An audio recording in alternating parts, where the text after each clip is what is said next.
जी नमस्कार मित्रों, I hope you are in good health and spirits. आज का मुद्दा है कि ये इंटरनेशनल ट्रैवल के दौरान क्रेडिट कार्ड पे कुछ 20% टीसीएस लगाने की बात थी। हालांकि बाद में बोला अक्टूबर तक डिले कर रहे हैं। तो ये पूरा मुद्दा क्या है, लेकिन इसको समझने के लिए तीन चार और कंपोनेंट समझने वो भी देखेंगे। टीडीएस क्या होता है, लिबरलाइज रेमिटेंस स्कीम क्या है, टैक्स कलेक्टेड एट सोर्स क्या है, ये सब एक एक करके स्टेप बाय स्टेप हम समझते हैं। आगे बढ़ने से पहले मैं आपको जल्दी से बता दूं, इस रविवार 9 जुलाई को सुबह 11 बजे अन अकेडमी अल्ट्रा कॉम्बैट, मतलब पबजी कॉम्बैट जैसा होता है वो। बेसिकली क्या, उसमें 50 सवाल होते हैं, 60 मिनट में सॉल्व करो। जिसकी अच्छी रैंक आए उसको सब स्कॉलरशिप इनाम वगैरह देते हैं। बाकी सब चीज़ें link in the description. Code is munal.org। खैर मेन मुद्दे पे आते हैं। सबसे पहले कंपोनेंट समझते हैं टीडीएस, यानी कि टैक्स कलेक्टेड एट सोर्स। ये कहना क्या चाहता है? सपोज ये जो मैं वीडियो पढ़ा रहा हूँ, उसके लिए ये अन अकेडमी मुझे 1000 रुपीज़ दे। तो यहाँ पर आप समझो मैं क्या हूँ, मैं सेलर हूँ जो अपनी टीचिंग सर्विस को सेल कर रहा है। और ये अन अकेडमी क्या है, वो है बायर जो मेरी टीचिंग सर्विस को खरीद रहा है। अब यहाँ पर तकलीफ हो सकती कि मैंने 1000 रुपये तो कमा लिए, लेकिन मैं सरकार को बताऊंगा नहीं। इन्हें क्या ही पता चलेगा कि मैं कितना पैसा कमाता हूँ, और फिर ना मैं उस पर कोई इनकम टैक्स कोई टैक्स में भरूंगा नहीं। तो सरकार कहती है रुको जरा सब्र करो, हम टीडीएस काटेंगे। वैसी बात है कि when ever such payment is being made, तो यहाँ पर जो बायर है कौन, अन अकेडमी या कोचिंग इंस्टीट्यूट, जो कि मेरी शिक्षा की सेवाओं को खरीद रहा है। तो सरकार बोलेगी नहीं, ये पूरी ट्रांजैक्शन पे 10% टीडीएस लगेगा। तो इसका मतलब ये हुआ कि 1000 का 10% क्या होता है, 100 रुपये। तो यानी ये रोमन साइनी ने मुझे 1000 रुपये नहीं देने, उसने उसमें से -100 रुपये कट करने। So he will deposit the TDS, और वो लिख देगा ये मुणाल पटेल नाम का आदमी है और इसका ये पान कार्ड नंबर है और हम इसका पैसा ये जमा करें। तो मेरे 100 रुपये कट गए और अन अकेडमी ने उनको, सरकार को ये जमा किए। अब 1000 में से 100 रुपये कट हो गया टीडीएस, तो बाकी बचा कितना, 900 रुपये। तो कंपनी मुझे पे करेगी 900 रुपीज़। आपका ये तो तुम्हारा नुकसान है, तुम्हारे तो 100 रुपये कट गए। वो पैसे मैं वापस रिफंड में ले सकता हूँ, लेकिन उसके लिए मैंने सरकार में अपना इनकम टैक्स रिटर्न और बाकी डॉक्यूमेंट्स जमा करने होंगे। अगर मैं ऐसा नहीं करूँगा तो एट सम पॉइंट वो सब इनकम टैक्स वाले मेरे पे रेड कर सकते हैं। So like this government will try to find out कि कौन कितना कमा रहा है और उस पर हम टैक्स लेंगे।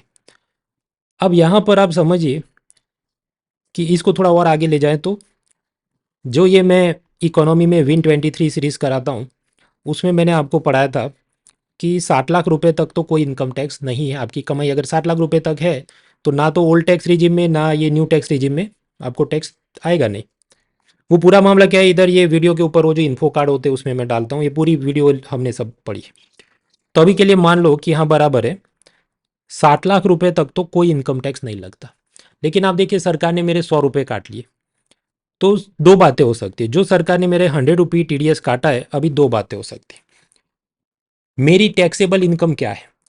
ऑप्शन ए, मेरी टैक्सेबल इनकम मान लीजिए 60 लाख रुपए है, तो उस पर तो 0 रुपीज़ इनकम टैक्स लगेगा। तो यानी सरकार ने मुझे वो 100 रुपये वापस करने होंगे। तो उस केस में मुझे रिफंड मिल जाएगा। या ऑप्शन बी, ये भी हो सकता है कि मेरी आमदनी 60 लाख रुपए से ज़्यादा हो सालाना। सपोज मेरी एनुअल इनकम हो 10 लाख रुपीज़, और मान लीजिए उस पर इनकम टैक्स लगता हो 30,000 रुपीज़। तो फिर क्या होगा, सरकार ये मानेगी कि अच्छा तुमको 30,000 रुपये इनकम टैक्स भरना था, बराबर।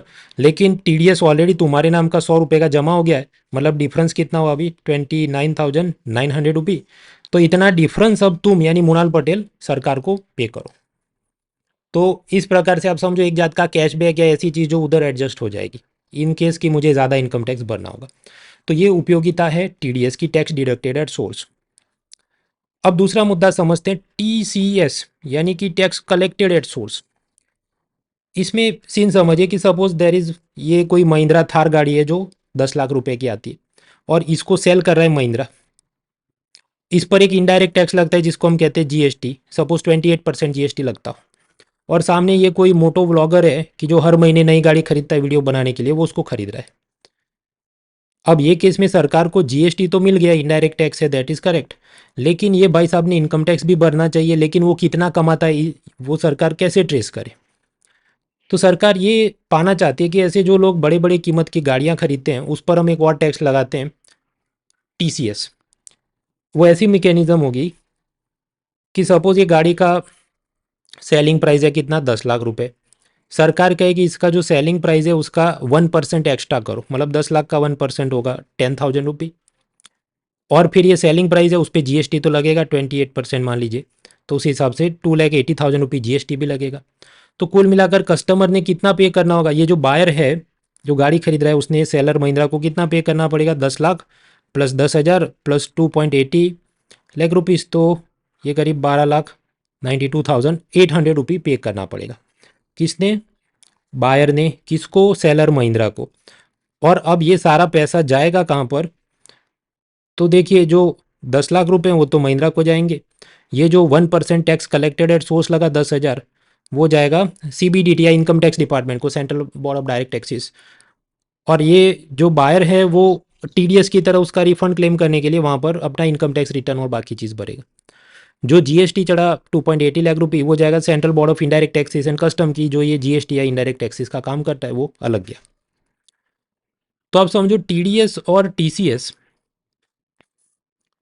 Tax deducted at source and tax collected at source, तो ये कोई नए टैक्स नहीं है, ये तो एक जात की एडमिनिस्ट्रेटिव मैकेनिज्म है कि जिसका पैसा अल्टीमेटली आपके इनकम टैक्स के साथ एडजस्ट हो जाना है। अब कुछ लोग कहें मिक्सअप हो रहा है, ये तो सब एक सेम टू सेम लग रहा है। तो सबसे पहले मैं आपको बताऊं, हम लोग यूपीएससी की तैयारी कर रहे हैं, हमको चार्टर्ड अकाउंटेंट की तैयारी नहीं कर रहे, तो थोड़ी बहुत समझ होनी चाहिए for the purpose of MCQ और मेंस में कुछ लिखना हो कि ब्लैक मनी से लड़ने के लिए सरकार क्या करे। फिर भी just for the sake of clarity दो एग्जाम्पल याद रखो सिर्फ, कि टीडीएस तो ये मैंने जो बताया अभी, अन अकेडमी मुझे पेमेंट कर रहा है वो वाली चीज़, तो उसमें क्या है, डिडक्टेड यानी बायर कट कर रहा है। मैं टीचर के रूप में सेलर हूँ, अन अकेडमी मेरी सर्विस खरीद रहा है, अन अकेडमी बायर है, तो मेरा पैसा काट रहा है कि उन्होंने मुझे 1,000 रुपये देने थे, -100 रुपये काटे तो मुझे 900 मिले, और फिर ये 100 का मुझे एडजस्टमेंट मैंने आपको सिखाया। So that was TDS. सामने दूसरा मुद्दा हमने समझा टीसीएस यानी टैक्स कलेक्टेड एट सोर्स, तो उसमें ये महिंद्रा थार का कुछ एग्जाम्पल याद रखो।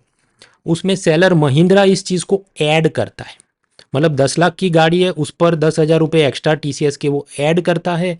आप गाड़ी खरीदते हो, आपने उतना सारा पैसा उसको देना है और उधर से वो जाता है, वो मैंने आपको बताया। हालांकि ज़रूरी नहीं कि हर एक ट्रांजैक्शन पर इस चार्ज की चीज़ें लगती हो, लेकिन मैंने आपको बताया हमको चार्टर्ड अकाउंटेंट की एग्जाम की तैयारी नहीं कर रहे। यूपीएससी के लिए बेसिक समझ होनी चाहिए, what has been done by government to combat the problem of black money, वो हमने यहाँ देखा। अब वापस आते हैं, अपना मेन मुद्दा था, ये भाई साहब विदेश जाके कुछ खरीद रहे हैं डायमंड और कह रहे हैं मेरे क्रेडिट कार्ड से पैसा काट लो, बहन कह रही है 20% टीसीएस और ऐड होगा। तो अभी आपको थोड़ा फर्क पड़ गया, समझ आ गया कि टीडीएस क्या होता है और ये टीसीएस यानी टैक्स कलेक्टेड एट सोर्स क्या होता है।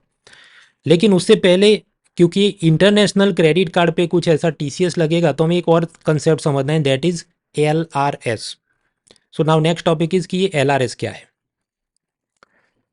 देखिए, सपोज ये बहन इंडिया से फॉरेन जा रही है, अमेरिका जा रही है, फ्रांस जा रही है कहीं, और घूमने जा रही है तो साथ में थैला भर के पैसा भी ले जा रही है कि मैं घूमने जा रही हूँ, पढ़ने जा रही हूँ, और भारत से सूटकेस भर के पैसा ले जा रही हूँ। तो क्या आरबीआई उसको अलाउ करेगा? अब आरबीआई के पॉइंट ऑफ व्यू से सोचो कि सपोज ये $1 की वैल्यू अभी 70 रुपी हो, और ये ऐसा बहुत सारा रुपया बाहर लेके जाती है, उस हिसाब से डॉलर की वो कन्वर्ट कर रही है, तो डॉलर का डिमांड बढ़ रहा है, जो चीज़ की डिमांड बढ़ती है उसका भाव बढ़ जाता है, तो हो सकता है बाद में डॉलर का प्राइस बढ़ के 80 हो जाए, तो उससे अपने इंपोर्ट एक्सपोर्ट के अंदर अलग अलग नई समस्याएं शुरू होती है। तो आरबीआई उसको रोकेगा कि रुको बहन, तुम ऐसा अंधाधुंध पैसा लेकर चली जाओगी तो एक्सचेंज रेट गड़बड़ हो जाएगा, कि ये $1 जो सपोज 70 का या 80 का हो जाएगा, तब जा रहे हो बराबर है, अपन कुछ लिमिट में पैसा लेके जाओ, क्योंकि ultimately currency exchange rate is what it is, equilibrium of supply demand between dollar and रूपी। तो स्वाभाविक है दे दना आप ले जाएंगे लाएंगे तो तकलीफ होती। तो इसके वास्ते आरबीआई ने क्या किया, एक स्कीम निकाली, लिबरलाइज्ड रेमिटेंस स्कीम यानी एलआरएस। वो ऐसा कहता है कि तुमको ऐसा बाहर जाना है जाओ, पर मैक्सिमम आप एक साल में कितना पैसा बाहर ले जा सकते हैं, तो भारत से $2.5 लाख के इक्विवेलेंट, जितना रुपया हो, यूरो हो, फॉरेन करेंसी हो, उतना हर साल एक आदमी या औरत, एक पर्सन ले जा सकता है। So maximum in 1 year you can take out how much money from India, so that is 2.50 lakh US dollars के इक्विवेलेंट, जो भी फॉरेन करेंसी आपको ले जानी।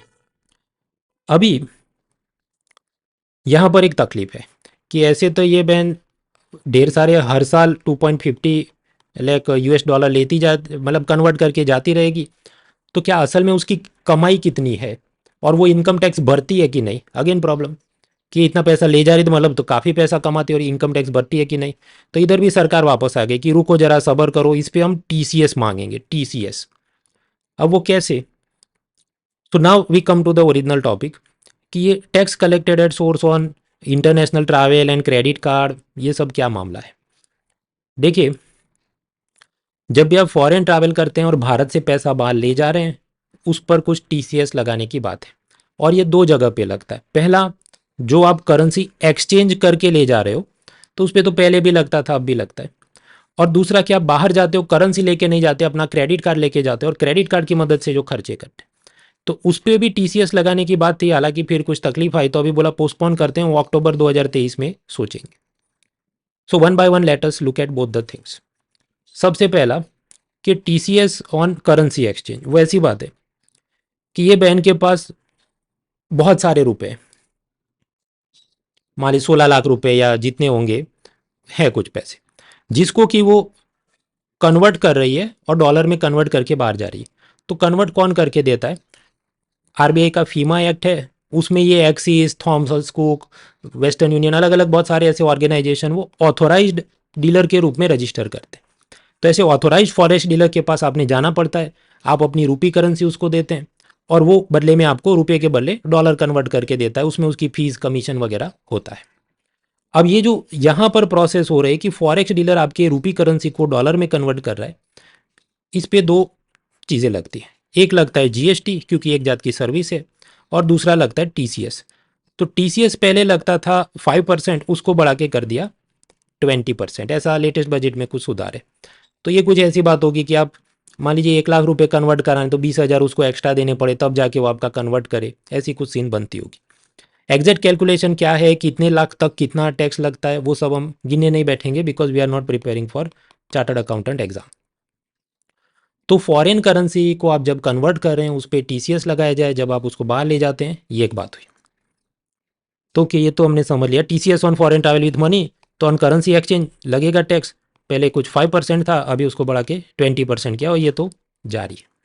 फिर एक और नई चीज़ लेके आया लेटेस्ट बजट, कि आप जब फॉरेन कंट्री में जाके क्रेडिट कार्ड स्पेंड करोगे तो उस पर भी टीसीएस लगेगा। क्योंकि आप पैसा नहीं ले जा रहे, आप सिर्फ कार्ड लेके गए, तो कल्पना नहीं कर सकते थे तुम कितना पैसा उधर खर्च करोगे, पर तुम जो खर्च करोगे उस पर टीसीएस लगेगा। हाँ, तो समझते हैं। सपोज ये इंडियन टूरिस्ट कोई फॉरेन कंट्री में गया, सपोज फ्रांस में गया, और वो वहाँ पर क्रेडिट कार्ड से पेमेंट करता है, जो भी उसने ज्वेलरी खरीदी, कुछ सामान खरीदा, और फॉरेन सेलर को उसने पैसा दिया। तो इस पे सरकार का ऐसा कहना है कि तुम तो पैसा तो लेके गए नहीं, एलआरएस वगैरह का कुछ दिखाया नहीं, और तुम उधर गए और अब तुम कुछ कर रहे हो, तो विदेश में जाकर अगर तुम 7 लाख रुपए से ऊपर क्रेडिट कार्ड से खरीदारी करोगे तो उस पर टीसीएस चढ़ेगा। अब टीसीएस चढ़ेगा उसका मतलब क्या है? आप जानते हो वो सेलिंग प्राइस में ऐड होता है। Let me do this again. Visualise करो, बहन ने क्रेडिट कार्ड से फ्रांस में कुछ शॉपिंग किया और पेमेंट कर रही। मान लीजिए उसने जो भी ये ज्वेलरी खरीदी, बराबर, उसका सेलिंग प्राइस है 10 लाख रुपए के इक्विवेलेंट, जो भी डॉलर और यूरो करेंसी होगी। सरकार क्या बोली, उस पर 20% टीसीएस लगे। तो टैक्स कलेक्टेड एट सोर्स, मतलब वो जो व्यापारी है उसने 20% और ऐड करना चाहिए सेलिंग प्राइस में। तो 10 लाख का 20% मान लीजिए वो 2 लाख रुपए। तो यानी जो कस्टमर है उसके कार्ड पे से कितना पैसा चार्ज किया जाएगा? 12 लाख रुपीज़। 10 लाख भाव है, 20% टीसीएस है। तो यानी वो जो फॉरेन सेलर है उसने वो पैसा तो खुद के पास रखेगा, लेकिन टीसीएस की जो रकम है उसने ये इनकम टैक्स डिपार्टमेंट को सबमिट करनी चाहिए। और ये बहन ने जो शॉपिंग की उसको इसका रिफंड चाहिए 2 लाख रुपए का, तो वो अपना इनकम टैक्स रिटर्न सब फाइल करे। और अगर उसको ज़्यादा टैक्स भरना था तो वो एडजस्ट होगा, जैसा मैंने अपने वो अनअकैडमी वाले केस में आपको बताया। आप कहें हाँ ठीक है, पर now there are some practical problems here. देखिए, सरकार फॉरेन कंट्री में तो कितने ही हज़ारों लाखों फॉरेन सेलर्स होंगे, Russia, France, Germany, UK, Britain, सब जगह। तो इतने सारे विदेशी व्यापारियों के साथ तो हम लोग टाइप नहीं कर सकते, हमारा इतना नेटवर्क नहीं है, मैन पावर नहीं है इनकम टैक्स ऑफिसर का। तो सरकार ने क्या किया कि ये जो भी बैंकर हैं जो कि इनको ऐसा क्रेडिट कार्ड दे रहे हैं, उन बैंकर्स को जाके पकड़ो। तो असल में एडमिनिस्ट्रेटिव मैकेनिज्म कुछ ऐसी होगी कि विदेश में जाके 7 लाख रुपए के ऊपर क्रेडिट कार्ड से खरीदारी करी, टीसीएस चढ़ेगा, बराबर। पर वो असल में बैंकर ने सरकार में जमा करवाना होगा। क्योंकि आप समझो, जब आप कह रहे हो कि मैंने फॉरेन फ्रांस जाके शॉपिंग की क्रेडिट कार्ड से, तो क्रेडिट कार्ड से आपने कितना शॉपिंग किया वो सब डेटा, जो भी वीज़ा मास्टर कार्ड का क्रेडिट कार्ड है, they are like payment gateway companies और कार्ड कंपनीज, बट उसके एंड में कोई ना कोई बैंकर तो होता है, जैसे एक्सिस बैंक। तो आपके मेरा एक्सिस बैंक का ऐसा इंटरनेशनल क्रेडिट कार्ड है, तो बात ऐसी होगी कि आप जब भी उसमें ऐसा पैसा चार्ज करने का आप कमांड दोगे, पिन या ओटीपी नंबर दोगे, तो बैंकर एक्स्ट्रा पैसा उसमें ऐड कर देगा कि तुम 10 लाख ट्रांसफ़र करने का कमांड दे रहे हो, तो उस पर 20% एक्स्ट्रा टीसीएस चढ़ाओ, और फिर उस हिसाब से 12 लाख का आपके क्रेडिट कार्ड से पैसा कटे, और वो 2 लाख रुपए का रिफंड लेने के लिए फिर आप इनकम टैक्स डिपार्टमेंट में लिखो। तो ये ऐसा सब होने वाला था, लेकिन उसमें एक तो सब लोग विरोध कर रहे थे कि आप सोचिए, अगर आप 7 लाख रुपए का आपकी क्रेडिट कार्ड की लिमिट है, तो इसका मतलब आपका सब केवाईसी हुआ होगा, पान कार्ड के साथ लिंक होगा, और सरकार ऑलरेडी आप पे सर्वेलेंस रख रही होगी। तो ये एक्स्ट्रा टैक्स काटने की क्या ज़रूरत है, जब वो आदमी ऑलरेडी इनकम टैक्स भरता ही होगा। क्योंकि बिना इतना सारा आप income tax return, PAN card, bank statement दिए बिना आपको 7 लाख रुपए की लिमिट वाला क्रेडिट कार्ड तो कोई देगा नहीं, राइट। यानी जो bankers, chartered accountants, tax payers, उनकी ये शिकायत थी कि ये तो एक जात का एक्स्ट्रा टैक्स हमसे मांग रहे हैं। अब सरकार ने कहा नहीं, वो तो इनकम टैक्स के साथ एडजस्ट हो जाएगा ना, अपन वो तो 1 साल बाद आपको रिफंड हो, और वो सब में दिक्कत आती थी। And then there were some confusions over the rules कि अच्छा, फॉरेन ट्रैवल स्टडीज़ के लिए ले गया तो क्या, मेडिकल एक्सपेंस के लिए ले गया तो क्या। 20% रकम बहुत बड़ी होती है कि आपको 1 लाख के ऊपर, मानिए 10 लाख के ऊपर 2 लाख और चढ़े तो 12 लाख तो बड़ी रकम है। 10 के ऊपर 12 रुपये तो आपको ठीक है, 10 के ऊपर 12 lakh rupees is really big amount compare to 10 lakh rupees. तो सरकार ने उसमें कुछ और रियायतें देने के लिए या टेक्निकल रूल्स सुधारने के लिए, और बैंकर्स का कहना था कि आप जो कह रहे हैं कि हमने सब टाइप करना है, हमारे पास ऐसा server, software, command, technical glitches हैं, उसको दुरुस्त करना है। तो इसलिए अभी उसको पोस्टपोन किया है, और बोला है कि ये क्रेडिट कार्ड स्पेंड पे जो लगने वाला था उसको अक्टूबर तक पोस्टपोन करते हैं। प्रीलिम के लिए बेसिक अंडरस्टैंडिंग, कोई लोग कहें इसको पढ़ने की ज़रूरत ही नहीं ना भाई। आप समझो, उसने कैंसिल नहीं किया, उसने पोस्टपोन किया है टिल अक्टूबर। तो आप अगर अगले साल प्रीलिम्स देने वाले हैं, तो ये तो 1 साल के करंट अफेयर्स के टाइम स्पान में आ जाएगा ना, तो तब तक तो लागू भी हो जाएगा। So you have to prepare. आपके मेंस में क्या उपयोगिता है? देखिए, मेंस के अंदर इसको कैसे यूज़ कर सकते हैं कि ब्लैक मनी के खिलाफ लड़ने के लिए सरकार ने क्या कदम उठाए। दूसरा भी एक एंगल इसको यूज़ कर सकते हैं। मेंस पेपर 2 के अंदर एक मुद्दा है कि issues related to scheme policy design and implementation. तो यहाँ टैक्सेशन की पॉलिसी में ये नया नियम बनाया, लेकिन बराबर से होमवर्क नहीं किया था। इसलिए पहले बोला मान लीजिए जुलाई से लागू करना था, फिर ये सब तकलीफ आई तो बोला अक्टूबर से। तो दिस इज शोइंग कि जो जो भी आप स्कीम पॉलिसी, टैक्सेशन रूल्स बना रहे हैं, उससे पहले उसका dry run, trial, pilot study, field study, stakeholder consultation की बैंकर को जाके पूछा जाए कि भाई तुम्हारे पास सर्वर में ये सब कोड है कि नहीं, कि नया पेज डिज़ाइन करना पड़ेगा, then you should implement it, तो फिर वो बेहतरी से आप काम कर पाते। तो ये भी सोचने समझने के और लिखने के मुद्दे। मित्रों, जो मेंस की बात करी है, तो सितंबर महीने में जो यूपीएससी मेंस होने वाली है, इसके लिए मेरा इकोनॉमी फॉर मेंस का कोर्स चल रहा है, और उसके अंदर फ्रेश पूरा मटेरियल हैंडआउट बनाने का काम भी चल रहा है। वो भी एक कारण है कि मैं सोशल मीडिया और यूट्यूब पे वीडियोस में कम देखता हूँ। मैं आपको सैंपल दिखाऊँ, एक तो हैंडआउट मैंने फ्री में अपलोड किया था, वो सब आपको मिल जाएगा नेट पे। उसके बाद और जो हैंडआउट बनाए उसकी भी मैं आपको दिखाऊँ सैंपल, जैसे ये डिजिटल इकोनॉमी, बिटकॉइन सिस्टम वगैरह, तो उसमें भी नए अफलातून स्मार्ट आर्ट के साथ, सब माइंड मैप के साथ चीज़ें बनाई हैं। उसके बाद हमने आगे पढ़ा था मॉनेटरी पॉलिसी, उसमें भी नई नई चीज़ें जो समझनी थी, उसके नए हैंडआउट्स मैंने फ्रेश रेडी किए हैं। Then we go to the monetary policy के बाद ये आरबीआई की रोल्स, फाइनेंशियल इंटरमीडियरीज और उसका क्लासिफिकेशन, तो उसमें भी नए नए मॉक क्वेश्चंस और इनिशिएटिव्स क्या क्या लिए गए हैं उसकी समरी, पब्लिक सेक्टर बैंक के अंदर रिफॉर्म।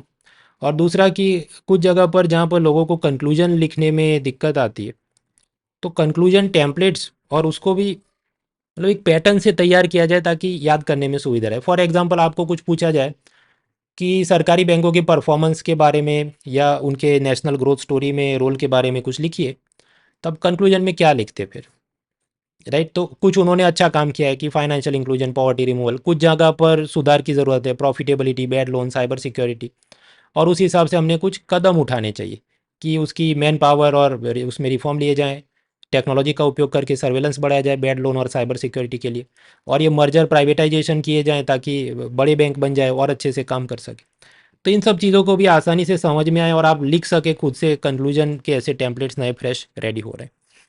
उसके बाद ये सब बैड लोन और इंसॉल्वेंसी बैंक्रप्सी कोड और वहाँ पर टेक्नोलॉजी का उपयोग, फिर share market, how to deepen the capital market, फिर ये corporate social responsibility for ethics paper 4 के अंदर जो आता है, उसमें भी थोड़ा और मटेरियल लंबा किया है कुछ फ्रेश एग्जांपल्स और माइंड मैप्स के साथ, so it can help you. वहाँ पर भी सब कंक्लूजन टेम्पलेट, फिर ये पेंशन और इंश्योरेंस की सब मामले। अब इधर भी देखिए कि जैसे पेंशन इंश्योरेंस वगैरह के अंदर भी हमें जो कंक्लूजन बनाने हो तो कुछ नए टेम्पलेट्स मैंने रेडी किए कि suppose X thing is important, financial inclusion is important, Y thing is creating problem की penetration, grievance redressal, exclusion of SC ST weaker section, और उसके लिए क्या रिफॉर्म्स की ज़रूरत है, तो रूरल एरिया में, नॉर्थ ईस्ट और नक्सल प्रभावित एरिया में लागू किया जाए। हर जगह पर हम लोग अपने ब्रांच नहीं खोल सकते तो blockchain technology, digital banking units, ये सब का उपयोग हो। और उसके लिए सरकार ने जो जो कदम उठाए वो बहुत अप्रिशिएबल है और भविष्य में उससे फ़ायदा होगा कि पॉवर्टी, जेंडर इक्वालिटी वगैरह सस्टेनेबल डेवलपमेंट गोल से लिंक करके आप कंक्लूड करें। So like that with fresh material सब काम मैं बना के उसको कर रहा हूँ। इसलिए अगर मैं सोशल मीडिया पे थोड़ा कम दिखूँ तो ये मत समझना कि मैं बस ऐसे ही घूमने फिरने किधर चला गया, नहीं भाई, ये सब काम चल रहा है। सो ये मेरा इकोनॉमी का course for mains exam live lecture चलते हैं। अभी तक मेरे ख्याल से 3 लेक्चर हुए, अभी और होने हैं। So it is not too late to join. Bilingual में पढ़ाई पावर पॉइंट के साथ और रैपिड रिवीजन हैंडआउट की, जहाँ पर जो इंपॉर्टेंट कीवर्ड्स हैं उसकी टर्मिनोलॉजी की हिंदी ट्रांसलेशन भी दी गई है ताकि मेंस में आप अगर हिंदी में लिख रहे हैं आपको फ़ायदा हो। ये ऐसा कोर्स है कि जहाँ पर आपको मॉक टेस्ट भी होते हैं और उसको इवेल्युएशन के साथ वाले mock test, mains answer writing with evaluation, it is also part of this package. Weekly doubt resolution भी है। तो ऐसा ये कोर्स और अनलॉक, मतलब उसका डिस्काउंट कोड है monal.org। सारी बाकी चीज़ें link is in the description. और वैसे ही अन अकेडमी चीज़ क्या है ये आप जानते हैं, it is just like Netflix कि आप एक सब्सक्रिप्शन लेते हैं और आपके सारे शो अनलॉक हो जाते हैं। टॉप एजुकेटर से पढ़ाई, प्रीलिम और मेंस की test series, mains test series with evaluation, doubt solving, notes 2.0, और उसमें भी आपको एक्स्ट्रा फैसिलिटी चाहिए कि जैसे mentorship, daily answer writing, printed notes और डेली करंट अफेयर्स वगैरह की एक्सेस, तो वो भी आप ले सकते हैं। 2024-25 के लिए भी ऐसे बैच शुरू हो गए हैं और 2023 की मेंस के लिए तो अपना ये इकोनॉमी का कोर्स चल रहा है जिसके बारे में मैंने आपको बताया। So take benefit of all this. और बाकी तो तैयार हो जाइए इस रविवार को, ये अनअकैडमी अल्ट्रा कॉम्बैट टेस्ट है, फ्री में टेस्ट देना है, उसमें अच्छा स्कोर आया तो आपको सब स्कॉलरशिप मिलती है। It helps you. Best wishes.